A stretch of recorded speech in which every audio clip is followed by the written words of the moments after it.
이석하신다고 그러니까 김용빈 사무총장님께 먼저 질문 드리겠습니다. 그냥 앉아서 말씀하시면 되겠습니다. 네.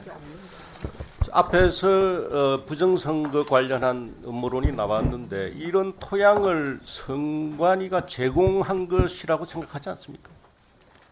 선거관리 부실로 인해서 이 의혹이 발생했다는 점에 대해서는 인정합니다. 그리고 그 부분에 대해서는 누차에 걸쳐서 저희들의 잘못에 대해서 사과를 드렸고 지금 역시 마찬가지 생각을 갖고 있습니다. 그런데 이제 부실 선거뿐만 아니라 자 PPT 하나 보시죠. 최근에 감사원 감사 결과를 보면은 선관위는 가족회사라는 풍자 사진이 나와 있습니다.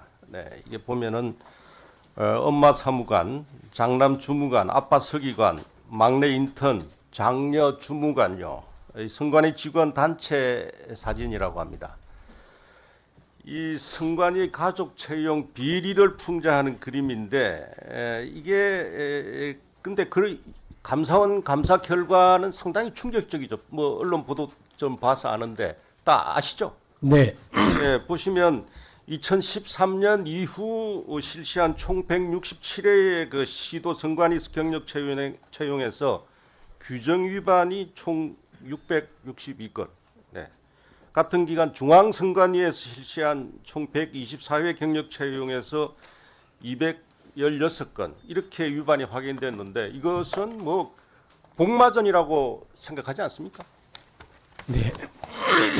저희는 기본적으로 감사원 감사 결과를 겸허하게 수용하는 그런 입장입니다만은 그 결과 보고서의 내용을 보시면 기본적으로 감사원은 저희 선거관리위원회를 헌법기관으로 보지 않고 특수한 행정기관임을 전제로 감사 결과를 낸 것 같습니다. 그 취지는 그러니까 지금 말씀하시는 그러니까 규정 위반 그 건수에 대해서 말씀을 드리면 그 헌법기관은 자율적으로 그 조직이나 인사에 대해서 다른 자율적으로 규칙에 의해서 규정을 두도록 되어 있습니다. 역시 국회도 마찬가지고요. 그러니까 법원도 마찬가지입니다. 부정과 불법이 없었다는 아니 말씀인가요? 그런 취지가 아닙니다. 근데 감사원은 뭐라고 그러냐면 자 총장님 시간이 없으니까 그러면 제가 감사원 그 선관위 경력 채용 조사 결과 일부 발췌해서 말씀드리겠습니다. 전남 선관위는요 박찬진 전 사무총장 딸을 합격시키기 위해서 면접 점수를 조작해서 기입합니다. 강화군 선관위는 김세환 전 사무총장과 친분이 있는 인물들을 면접위원으로 선임합니다. 충청북도 선관위는요 송봉섭 전 사무총장 청탁을 받아가지고 딸 한 사람만을 대상으로 하는 경쟁 채용을 진행합니다. 서울 선관위는요 전 서울 선관위 상임위원 아들이 자격 요건이 없었음에도 채용합니다. 이런 사실이 적발됐는데 이게 전부 지금 헌법기관으로 보지 않은 결과라고 보십니까? 아닙니다. 그 부분에 대해서는 입이 10개가 있어도 저희가 그 변명을 해서는 안 되고 확실하게 잘못된 부분이고 이 부분은 이러한 비리들은 완전히 척결해야 되는 대상이라고 생각합니다. 그러니까 지금 가족 특혜 채용, 비위 채용에다가 부실 선거 관리, 소쿠리 투표 이런 게 만연하니까 국민들이 아니 부정선 음모론이 그렇게 잘하는 거 아니겠습니까? 네, 그러니까 인정합니다. 네. 부정선거 음모론이 안 생겨나는 게 더 이상하지 않나요?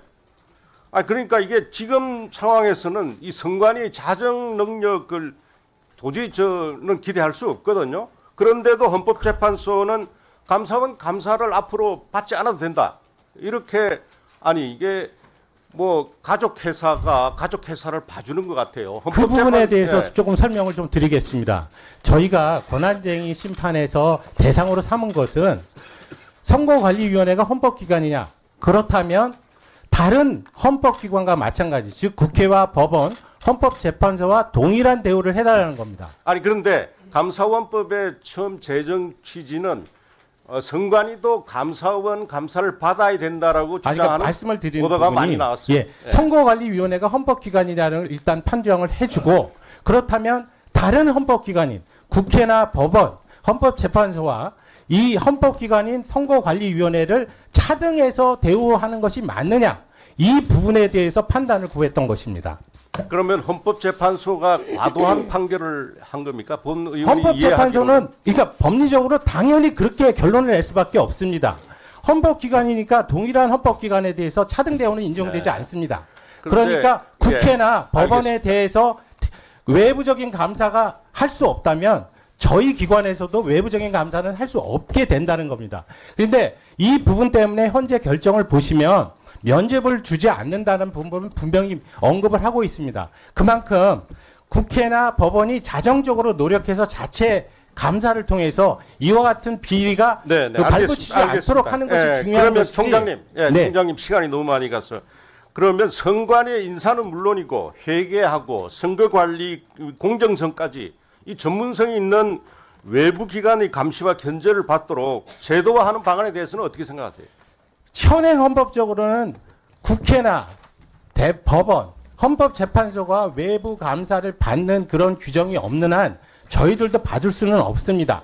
다만 지금 말씀하신 대로 회계 감사는 국가기관 모두가 받도록 돼 있습니다. 그러니까 그런 부분은 문제가 없고 인사에 관련한 부분, 조직에 관련한 부분에 대해서는 국회나 법원하고 동일하게 대우를 해달라는 것이고 지금 저희 기관이 이 영세하고 또 지금 잘못한 부분이 있으니까 이 비리는 반드시 발본색원해야 되는 것입니다.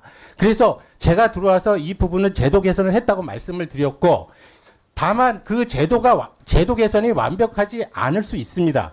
그래서 차제에 이 선거관리위원회를 국정감사 권한을 가진 국회라든지 이런 부분에서 더 저희 기관을 들여다보시고 저희에게 제도 개선을 요구하신다든지 이런 부분을 통해서 개선해야 되는 문제라고 저는 생각합니다. 예. 지금 뭐 이 개헌 논의가 많이 나오는데 예를 들면 선관위가 너무 비대해서 이게 이 정말 가족회사로 돼 있는데 이것을 지방 선관위는 전부 행정부처로 이관한다든지.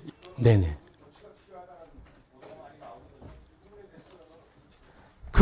그런 의견도 충분히 가능합니다. 즉 선거관리기관이라고 해서 헌법기관이 당연히 되는 것은 아닙니다. 즉 선거를 치르기 위한 제도이기 때문에 심지어 상설기관화 할 수도 없습니다. 그러니까 한시적으로 운영하는 제도로 운영하는 나라도 있고요. 그다음에 그 일본과 같이 소위 행정부, 그러니까 내무성 산하에 총무성인가요? 총무성 산하에 선거국으로 두고 운영하는 나라도 있습니다. 이런 부분들은 헌법적인 문제니까 개헌 논의를 하실 때 충분히 우리나라의 실정에 맞게 선거관리 제도를 어떻게 가져가는 게 맞는 것인지를 논의해서 정하면 되는 것입니다. 제가 말씀드리고 우리 위원회에서 말씀드리는 취지는 현행 87년도의 헌법에 의하면 분명히 헌법기관이고 따라서 다른 헌법기관과 차등 대우하는 것이 잘못된 것이다라고 말씀을 드린 것뿐입니다.